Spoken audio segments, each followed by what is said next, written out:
제가 연출해서 오늘 말씀은 열왕기상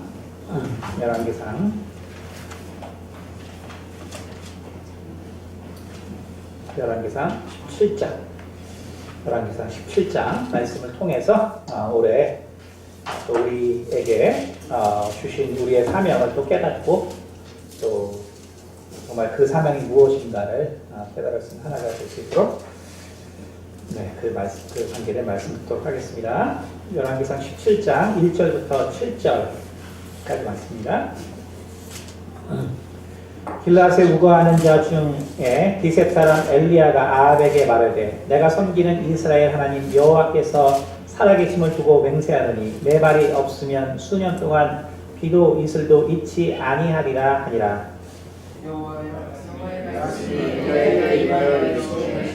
너는 여기서 떠나 동쪽으로 가서 요단 앞 그릿 시냇가에 숨고 그 시냇물을 마시라. 내가 가만히 들에 명령하여 거기서 너를 못 이르게 하리라.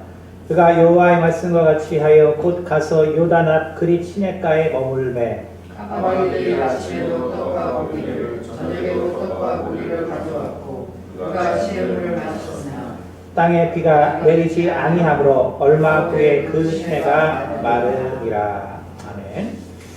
은혜가 많으신 아버지 감사합니다. 오늘 또 말씀을 탐험하여서 또 하나님께서 우리를 또 지으시고 또 우리에게 맡겨주신 사명이 있는데 우리가 참으로 그것을 깨닫는 우리의 또 한 해가 될 수 있도록 도와주시옵소서.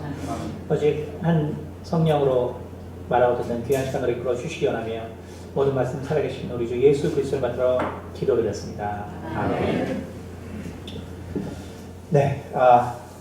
오늘 말씀은 엘리야의 사역이 처음 시작되는 27장 1절부터 7절까지의 말씀입니다. 사실 제가 이제 그 신유 사역을 했기 때문에 이제 미국에 있을 때 엘리야와 엘리사에 대한 말씀을 많이 사실 전했습니다. 그리고 또 그 가운데 이제 또 하나님께서 많은 또 이적을 또 성도들에게 경험할 수 있도록 많이 도와주셨었는데 그런데 이제 참 그 당시에 제일 사실 그 해석하기가 어려운 부분이 이제 사실 여기 있는 이제 17장 1절부터 7절의 말씀이었습니다. 오늘 말씀은 이제 말씀은 별로 없고요. 비디오를 볼 거기 때문에 편하게 보시면 됩니다. 사실은 이제 이 8절부터 시작해서 쭉 이것은 제가 이제 하나님께 기도하면서 그 많은 부분들을 제가 이제 다윗을 설교하는 것처럼 그렇게 이제 하나님께서 많이 이제 이해해 시켜 주셨는데, 근데 정말 이 1절부터 7절까지 말씀은 이게 참 어렵더라고요. 어려워서 특별히 이제 왜 그렇게 어려웠냐면은 이제 이 4절에 있는 그 시냇물을 마시라. 내가 까마귀들에게 명령하여 거기서 너를 먹이게 하리라.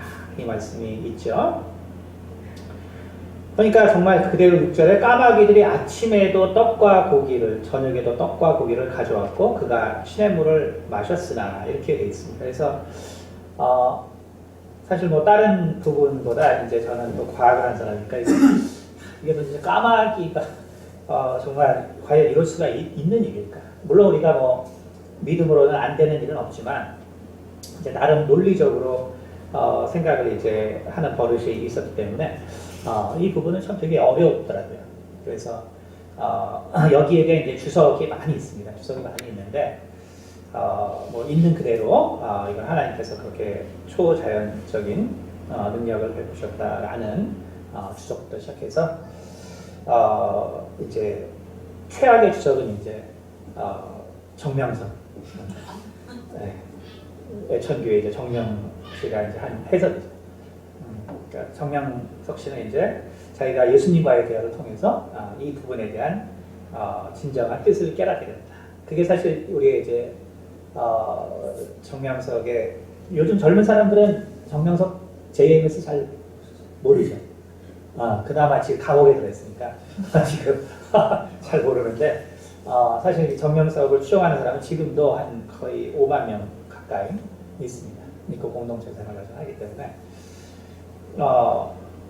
이제 성범죄를 하도 많이 저질러서 결국은 이제 그 증거들이 나타나서 지금 10년형을 선도받고 있지만, 그러나 어쨌든 여전히 그 추정 세력들이 있죠. 근데 이제 그 JMS에 이제 중요한 성경 문구가 있습니다. 30개론이라고 있어서 그 30개 코스를 밟으면 결국 이제 상당히 논리적으로 돼 있어요. 그래서 이제 결국 그 JMS 이제 결국 일원이 되는 거죠. 일원이 된다는 건 뭐냐면 결국 정명석을 결국은 이제 하나님으로 이제 바라보게 되는 거죠. 그래서 거기서 이제 좀 더 변형되기 신천지를 좀 더 이제 이렇게 체계화되고 더 좀 덧붙인 게 신천지입니다. 다 같은 계열입니다. 근데 어쨌든 거기서 이제 이 초반에 나오는 게 바로 이 까마귀예요. 그래서 아마 세 번째 단계인가 나오는 게 이제 이 까마귀예요. 그래서 결국은 뭘 그 사람들 주장하냐면 신천지도 그렇지만 항상 이제 비유론이 핵심이거든요. 비유. 우리나라 이단의 계보가 있는데 어쨌든 가장 성공한 게 이제 문선명 통일교고, 통일교에서 거기서 이제 강사하던 사람이 정명석입니다. 그리고 거기서 또 함께 하던 사람이 이제 이만입니다. 그 그룹들이 있어요. 그래서 이 사람들의 특징이 뭐냐면 결국 이제 비유거든요. 비유. 그래서 여러분이 어디서 하니까 성경 공부를 하는데 자꾸 비유에 대한 해석을 많이 가리키면 일단 의심해봐야 돼요. 우리나라 그 전통 그 이단의 이제 그 줄기가 그렇습니다. 그렇기 때문에 이제 이 사람은 자기가 이제 정명석은 자기가 예수님과 많이 기도해 보니까 이 까마귀라는 것은 이 율법에 보면 뭐 출애굽기나 이제 레위기에 보면은 부정한 동물이거든요. 부정한. 그래서 까마귀라는 것은 뭐 하여간 간단히 요약하면은 결국 우상을 섬기는 사람들을 까마귀로 비유했고, 그리고 바로 까마귀의 영들은 이제 그것은 이제 귀신을 나타내는 것이다. 그래서 이제 자기가 이제 경험한 것들, 이제 이런 것들을 이제 논리적으로 풀어내면서 결국 이 아합의 시대가 어떤 시대냐, 그리고 하나님이 왜 이 그 가뭄을 일으켰느냐, 허락했냐. 그것은 결국 곳곳에 우상을 섬기는 사람들이 많기 때문이다. 그러니까 곳곳에 우상을 섬기는. 그러니까 결국은 까마귀가 결국은 아침에도 떡과 고기를 가져다 줬다는 거는 그거는 그 주변에 우상을 섬기는 사람들이 많았기 때문에 엘리야가 있는 이 근처에서도 결국 이제 제사를 지냈고 자기들 신에게 그래서 거기에 있는 음식을 이 사람들이 이제 우상을 섬길 때 아침 저녁으로 제사를 지냈기 때문에 그래서 거기에 있는 음식을 가져다 먹은 것이다. 이제 이렇게 해석을 합니다. 그러니까 이제 상당히 이제 논리적인 해석이죠. 논리적인 해석. 그래서 이제 이런 식으로 해서 모든 비유를 결국은 이제 자기들이 이제 어떤 이론에 맞춰서 가는 그런 해석을 합니다. 근데 뭐 사실 우리가 정말 이 까마귀가 정말 이럴 수 있을까? 이런 생각을 우리가 상식적으로 하기 때문에 저도 이제 지금부터 거의 한 15년 전이니까 정말 이 부분의 해석이 그 당시에는 참 쉽지가 않은 부분이었어요. 그래서 과연 이것을 우리가 정말 비유로 볼 것인가, 아니면 정말 사실로 볼 것인가. 그래서 어쨌든 저는 이제 이것은 분명히 하나님께서 이렇게 기록했고 또 원래 히브리 원어로 봐도 까마귀로 되어 있거든요. 까마귀로 되어 있기 때문에 또 이 구약에 까마귀란 말이 몇 군데 안 쓰였지만 그러나 분명히 이 까마귀라고 이제 기록이 되어 있기 때문에 그래서 그래 뭐 잘은 모르겠지만 분명히 까마귀를 통해서 엘리야를 이렇게 먹였을 것이다. 이렇게 약간 생각을 하고 이 부분에 대해서는 별로 이렇게 깊게 이제 다루지 않았죠. 그런데 그러다가 이제 2015년부터 이제 동물에 대한 연구들을 많이 하면서 그러면서 물론 이제 최근에는 이제 네이처에서도 이제 이 까마귀에 대한 연구가 나왔어요. 그리고 이제 플러스 원이라는 최근에 또 잘 나가는 저널에서도 이 까마귀에 대한 연구의 결과들이 나왔습니다.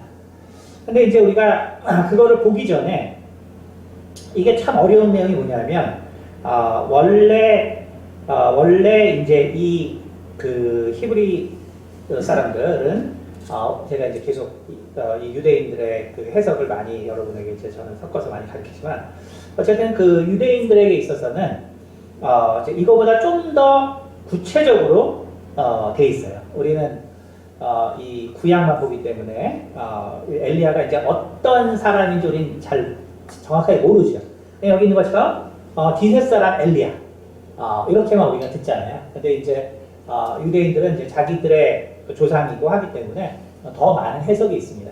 그래서 특별히 이제 엘리야 같은 사람은 이제 워낙에 대단한 사람이니까 엘리야가 이제 어느 출신이냐라고 할 때 유대인들은 일단 창세기 30장을 봅니다. 창세기 30장 창세기 30장 보면은 창세기 30장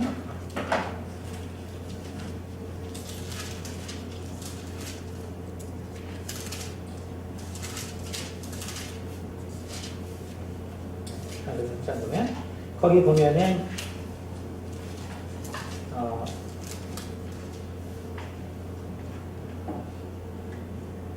거기 보면 이제 갓을 네 11절 30장 11절 나오죠. 네 11절 레아가 이르되 복되도다 하고 그의 이름을 갓이라 하였으며 그렇죠? 그래서 여기 보면은 레아가 낳은 자녀 중에서 복되도다 라고 말한 이 그 자녀가 있는데 이 아이의 이름을 갓이라고 했어요. 갓이라고 했는데 바로 이 복되도다 라고 한 정말 이러한 복이 있을 만한 사람 그러니까 정말 레아가 복되도록 했는데 정말 이러한 복을 가질 만한 사람 그것을 바로 이름을 갓이라고 불러요.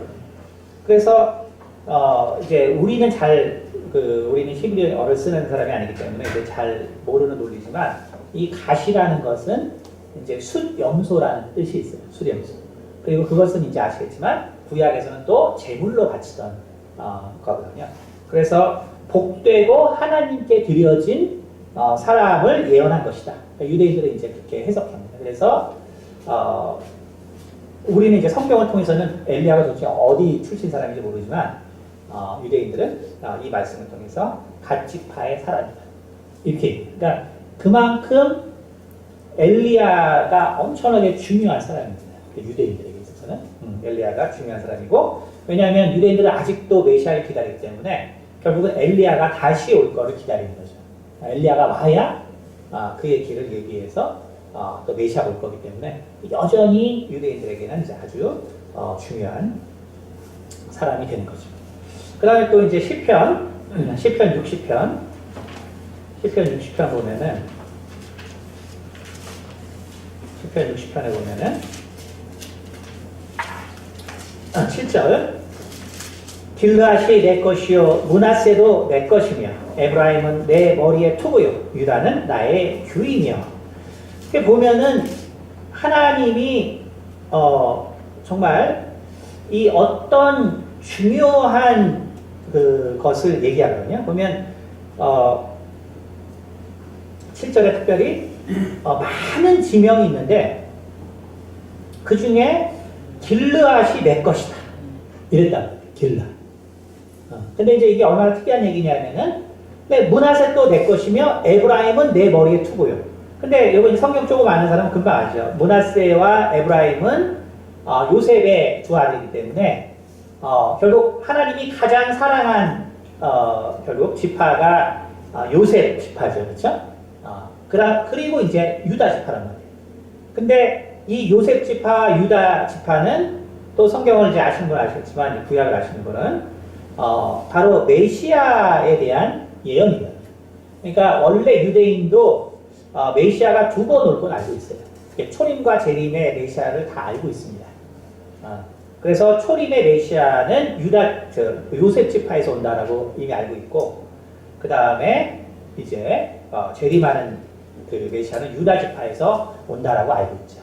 바로 그것 때문에 바로 예수님의 아버지는 요셉이 되는 거예요. 그렇기 때문에 이제 육체로는 요셉의 자녀로서 왔고, 그렇죠? 아버지가 곧바로 요셉이고. 그래서 바로 이제 첫 번째 메시아 조건, 그다음 유다 지파에서 왔기 때문에 두 번째 메시아 조건을 다 갖춘 거거든요. 그러니까 므낫세와 에브라임, 유다는 다 알겠는데 길르앗은 뭐냐? 길르앗은 뭐냐? 그러니까 다시 말하면 이것을 우리가 그 구약적으로 얘기하자면 구약 사람들은 이게 이제 하나의 어떤 비유거든요. 비유. 다시 말하면 이 하나님의 역사라는 거는 우리가 알지 못하는 사실 비유가 많이 있죠. 예언되어 있기 때문에 그런 거예요. 예언되어 있기 때문에 되어 있는데, 그런데 예를 들어서 유다는 나의 규이다. 그 다음에 므낫세도 내 것이요 에브라임은 내 머리의 투구요. 이렇게 얘기했을 때 비록 많은 사람들이 있지만 사실은 거기 속해 있는 어떤 대표자 때문에 이 얘기를 하는 거거든요. 다시 말하면 우리는 이제 시작적으로 보면 결국은 이것은 요셉과 유다의 뿌리에서 나올 메시아, 곧 예수님을 상징한다는 걸 알죠. 다시 말해서 많은 사람들이 있지만 그러나 그거의 대표적인 존재가 거기서 중요한 거거든요. 대표적인 존재.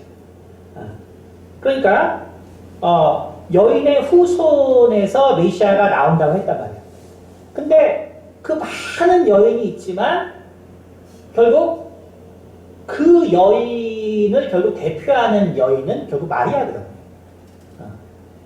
그러니까 결국 하나님의 예언은 어떤 여인 가운데 분명히 하나님의 뜻을 이룰 자가 있는데 결국 내가 바로 그 사람입니다 라고 하는 사람은 기다리는 것이죠. 그래서 그 많은 여인 가운데 결국은 마리아가 대표가 되는 것이죠. 결국은 자신의 정말 하나님께서 주신 그 사명을 깨닫는 순간 그 예언이 나에 의해서 성취되는 것이죠. 그러니까 우리는 바로 그러한 사명을 우리가 깨달아야 된다는 거예요. 그러니까 결국 유다는 나의 규라고 할 때 구약적으로 보면 나의 규인데 유다의 많은 사람 중에서 그럼 누가 정말 이 유다의 규가 되냐? 그건 다윗이라고 우리가 알고 있죠. 그렇죠? 그러나 이제 신약적으로 보면 이 일을 이루신 사람은 예수님이야. 근데 이제 므낫세, 에브라임, 유다는 다 알겠는데 길르앗은 이게 뭐 자녀도 아니고 이거 뭐 갑자기 이렇게 딱 나오는 거예요.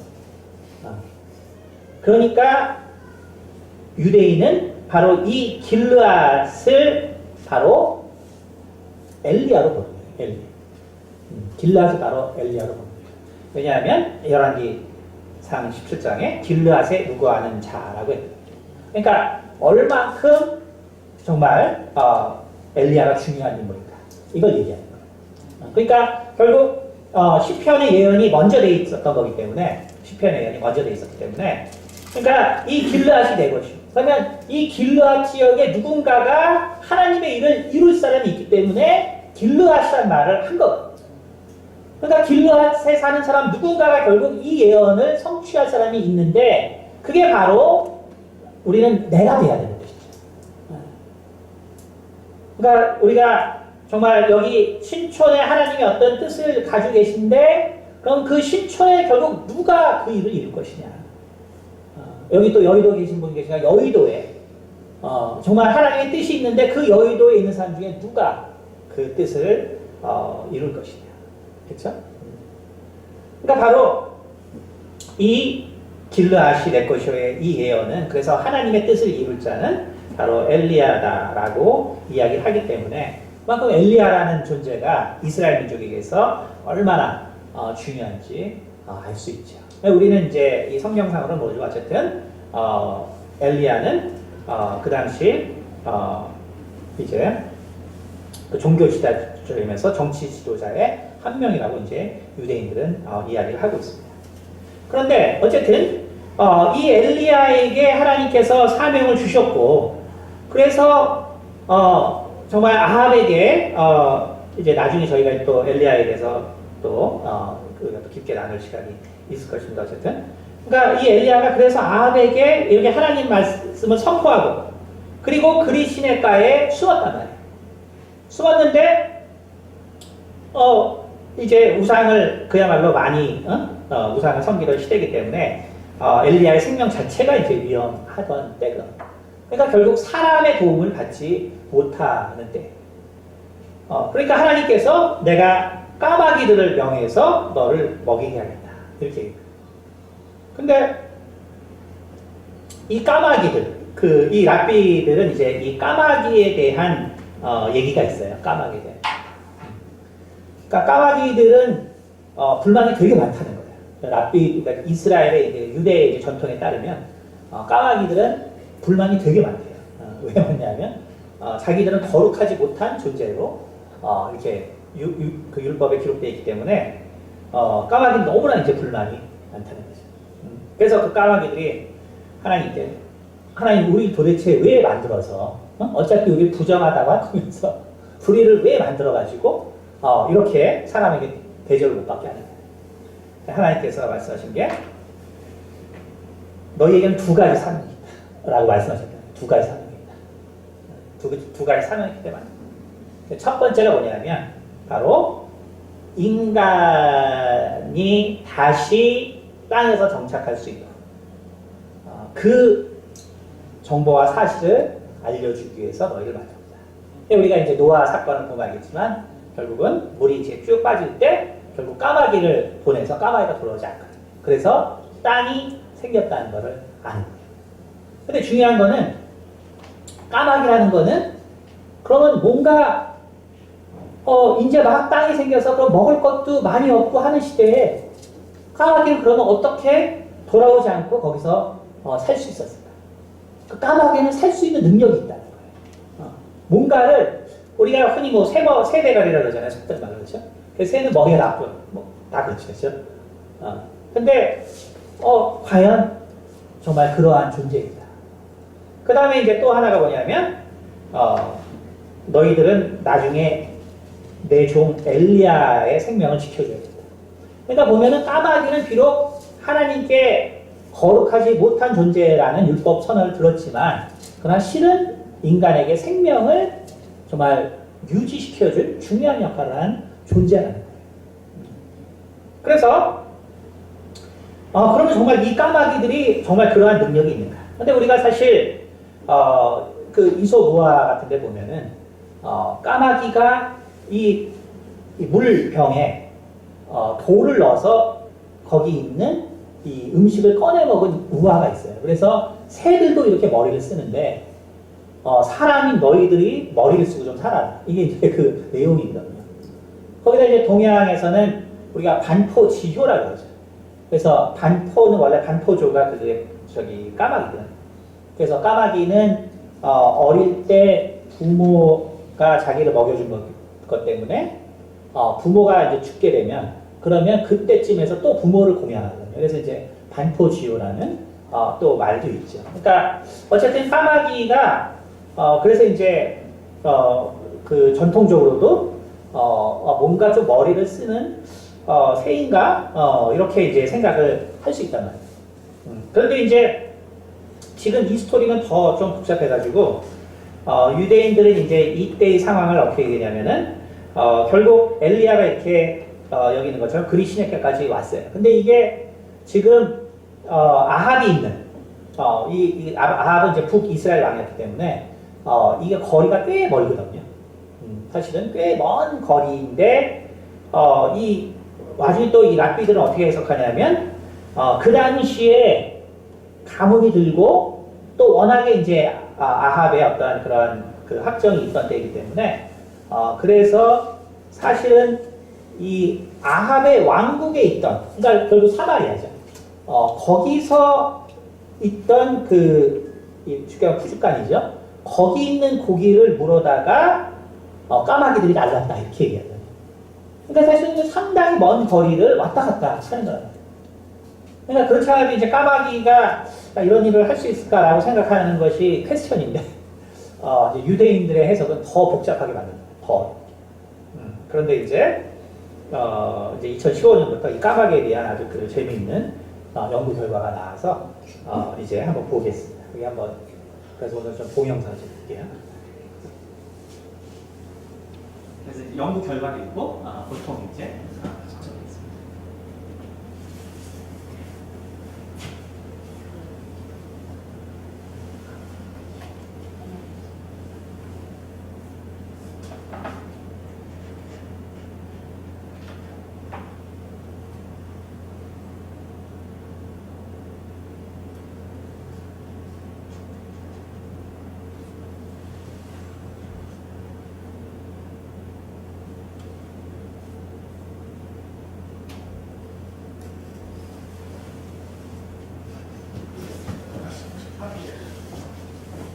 아예 그 사이트를 카피해서 할까요?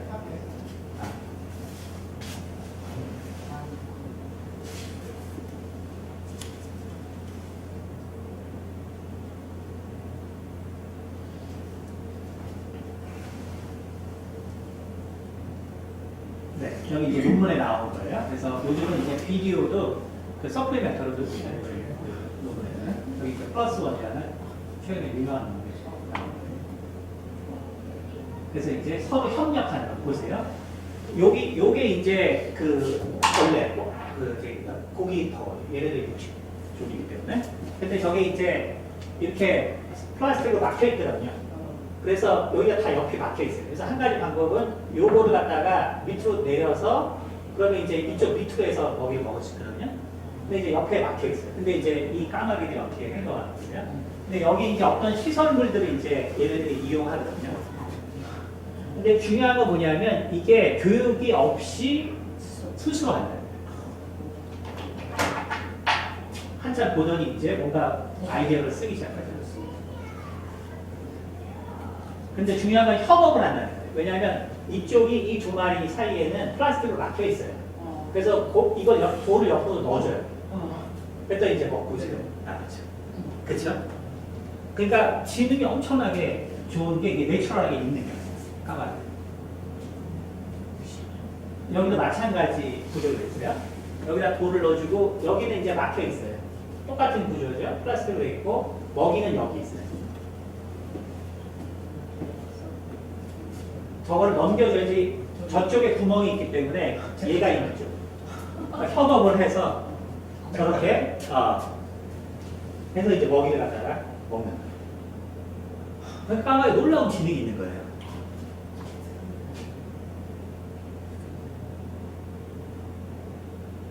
그 다음에 이제 결국 협업을 할 수 없을 때 저쪽으로 못하니까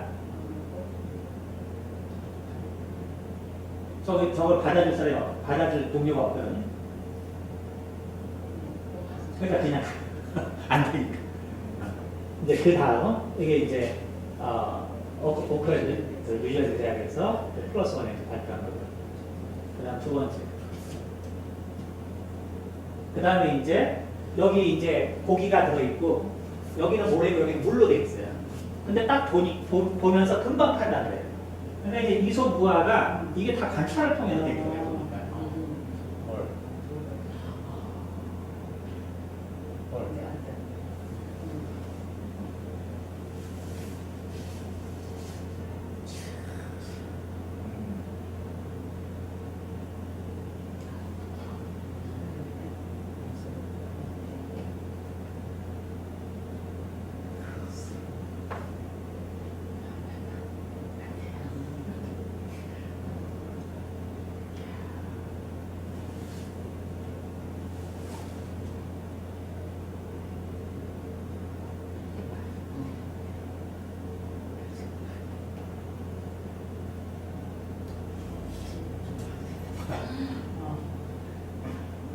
네, 그다음 가벼운 거나 이제 무거운 거.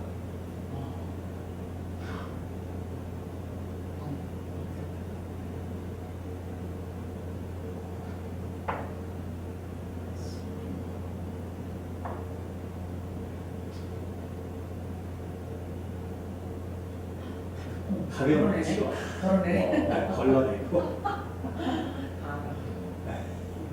야, 그다음에 이제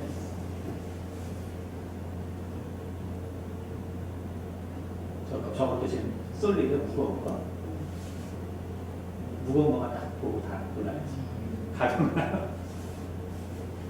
좁고 넓은 거.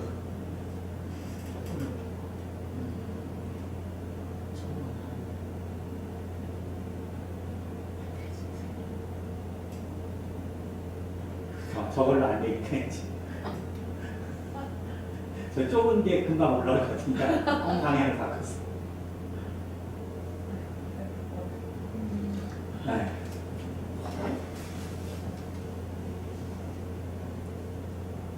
저거는 이제 밑에 있으니까, 네, 저게 넓더라도 저쪽이 이제 빨리 될 거라고 생각합니다.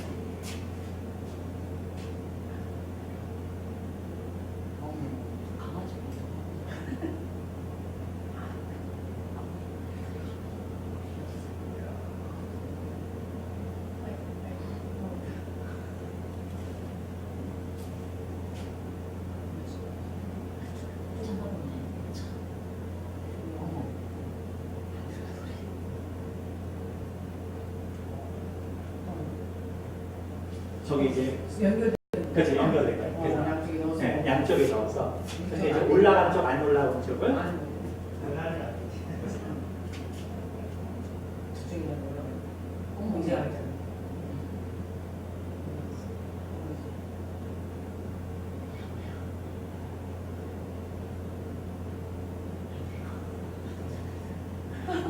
저렇게 보여주지 마요. 네, 그 다음 이제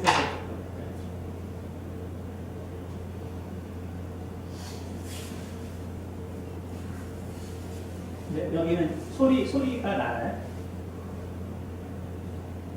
네, 이제 소리를 따라. Good bird. He does all sorts of voices. You say, hi. Hi. Good job. Sometimes he hears people who have a cold. Good job, Miss Chick. 감기 속 기침하는 거. 근데 항상 이제 Can you say, hello? Hello. He's all excited. But, hi. Good boy. Hello. Hi. Hello. 먹여주시니까 This is what we're working out, Daniel. Good bird. 네, 그 다음.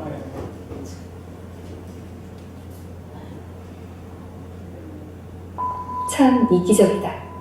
이렇게 마시는데 보통 새는 머리가 나쁘다고 생각하죠. 하지만 까마귀는 조금 다르다고 합니다. 도구도 참 잘 쓰는 데다가 미래를 계획하는 능력까지 있다는 연구 결과가 나왔습니다.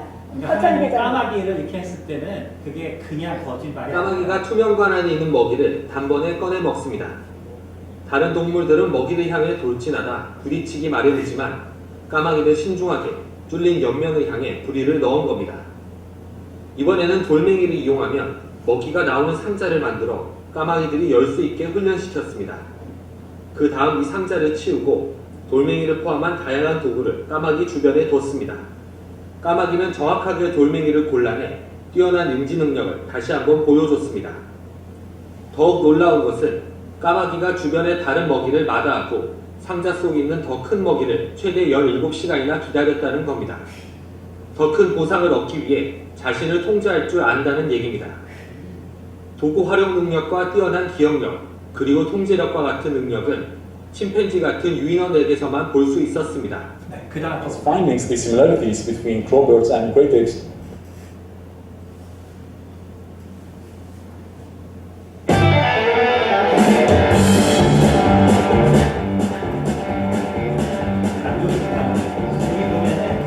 이게 되게 놀라워요. 까마귀는 독수리 등에 탑이 이걸 이용할 수 있어요. 그러니까 이게 제가 이제 왜 보여드리냐면 결국 이게 그 사마리아부터 이 디셋 여기 이 그리 시내가까지 상당히 멀거든요. 근데 까마귀가 그렇게 장기간 날라 그러면 결국 저런 독수리를 타고 다녀야 돼요. 근데 또 보세요, 까마귀가 노는 거예요. 미끄럼틀 타는 거. 도구를 가지고 저걸 가지고 그 다음에 이제 이거는 코드를 깬 근데 네, 차를 자기가 못 깨니까 이제 자동차가 깨기를 기다려요. 와. 근데 저것도 가지러 가는 게 사람들이 파란색 구비로 다니고 안 하는데 절대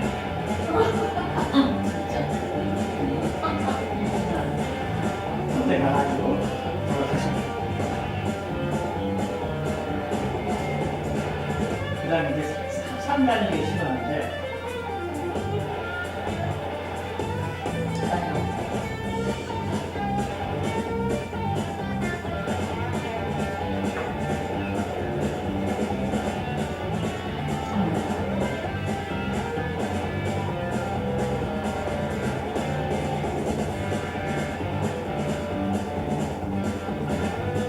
좀 더 이제 길석을 다시 와서 좀 더 긴 막대기가 필요한데 저에서 이제 여기 이제 세 번째 여기 또 중요한 건데 이게 뭐냐면은 그냥 공이 또 그래서 이제 거기까지 그래서 보면은 결국 여기서 보면은 결국 까마귀가 충분히 하나님의 일을 할 인지 능력이 있는 거예요.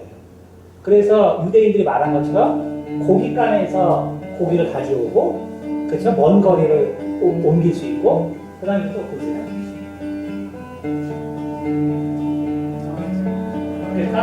까마귀는 이제 돌봐줬더니 계속 같은 장소에 와서 계속 선물을 갖다 놔요.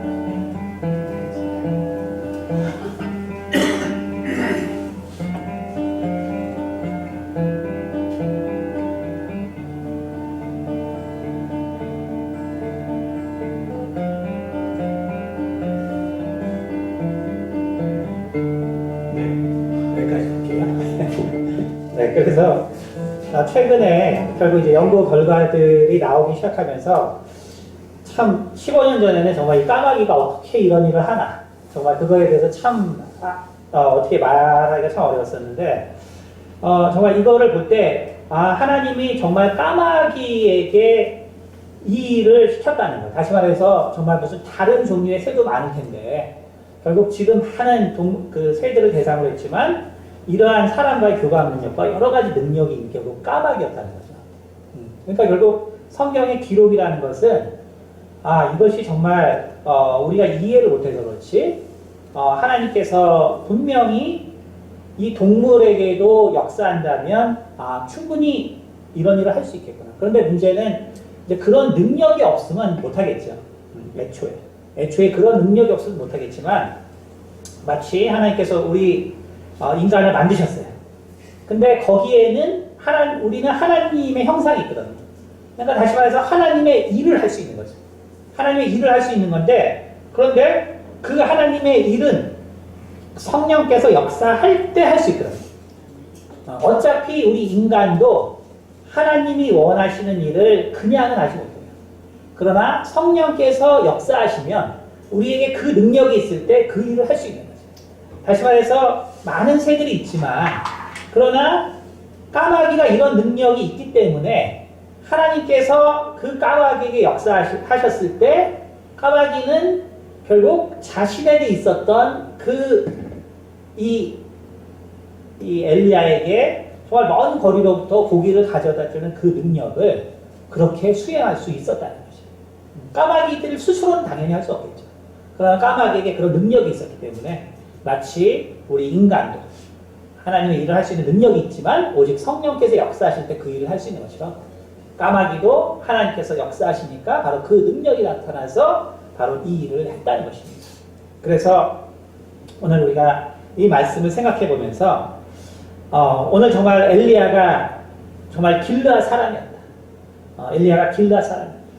근데 중요한 것은 정말 길르앗에 많은 사람이 있고 그리고 그 길르앗 사람 중에 누군가는 하나님의 일을 이룰 사람이 있는데 그게 바로 엘리야였던 거죠. 바로 하나님께서 까마귀를 만들었다면 그 까마귀가 반드시 하나님의 일을 할 일이 있기 때문에 만드신 거죠. 하나님이 우리를 만들었을 때는 반드시 하나님의 어떠한 일을 맡기셨기 때문에 우리를 만드셨다는 거예요. 그래서 우리는 정말 그 일을 찾아내고 반드시 그 일을 하려고 할 때 하나님께서는 그 일을 우리를 통해서 반드시 이루신다는 것입니다. 그렇기 때문에 오늘 우리가 여기 연희동에 사는 사람들도 있고 또 홍천동에 사는 사람도 있고 또 정말 홍제동도 있고 합정동도 있고 다 거기 많은 사람들이 있는데 정말 오늘 여인의 자손 중에 마리아가 참으로 하나님의 그 뜻을 알아서 그 일에 순종했던 것처럼 우리도 정말 우리가 사는 곳에서 정말 하나님의 뜻을 발견하고 그 일을 수행할 수 있는 우리가 되고 그런 한 해가 되기를 예수 이름으로 축원드립니다. 기도하겠습니다. 함께 기도할 때 올해 우리 가운데 주신 사명을 깨닫게 해주시고 또 정말 하나님께서 정말 창조하신 그 모든 것들이 하나님의 뜻에 반드시 쓰일 것이었는데 우리도 귀하게 쓸 수 있는 한 해가 될 수 있도록 우리 함께 기도하겠습니다. 아버지 전하시께서 기억하여 주시고